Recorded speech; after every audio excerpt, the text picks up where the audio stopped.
Thomas McAllister, aka Cop Envy, and yeah, I've been experimenting with the Live 11 beta for a while. I've been using it to make music, and I want to show you through some of the things that I've been taking advantage of and exploring some of the new features. In this video, I'm going to be showing you something that's a bit more of like a workflow enhancement rather than a kind of musical or production technique. Live 11 now has templates, or you have the ability to save multiple templates, which can be accessed directly in the browser here. Like a lot of people, I guess, I kind of wear a number of different hats in my work. There's obviously my own production work, but I also do things like mixing records for other artists and things like that. So I used to have like kind of an inefficient workaround to have templates for these different things that I do. But yeah, having like the ability to save different templates kind of baked into the software obviously makes life a lot easier. So for my mixing work, for example, I have a template here, TO mix template. I'm going to open that up. Obviously, it's a template, so when you open this up, it's not like you're opening an actual project that you have to then do a save as of or something like that. We're still essentially in kind of a new live set. It's just set up in a particular way.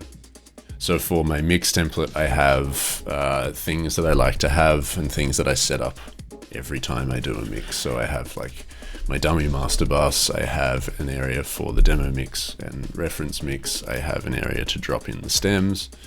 Then I've got things like my go-to returns that I tend to use on most mixes, and a handful of devices on the master track as well.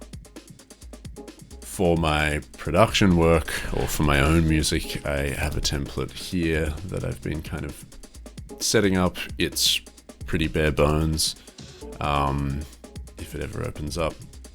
And it basically just has like a couple of drum racks that I use a lot of. It has a MIDI track just waiting to be taken advantage of.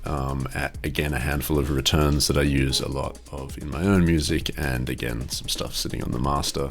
So nothing crazy there, but again, just like saves me a bit of time when I go to start a track from scratch. And then lastly, I like to kind of do my sound design and sound creation work often separately to my writing. So I've created a template for this. In this template, I've got a bunch of kind of instruments and effects I use a lot in this type of work, or in this type of process. I've got some standard like effects that I use a lot of. I've got some kind of wilder returns and things like that. And then I've got an audio track set up with resampling switched on to use as my kind of recording destination for these things that I create in here. So yeah, really useful to kind of quickly be able to load up these templates. Obviously, some people could take this even further. If you had a studio full of hardware, gear, instruments and effects, things like that, you could set up different templates for different configurations.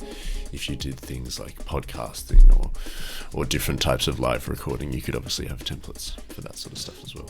So yeah, really useful and just a great time-saving thing.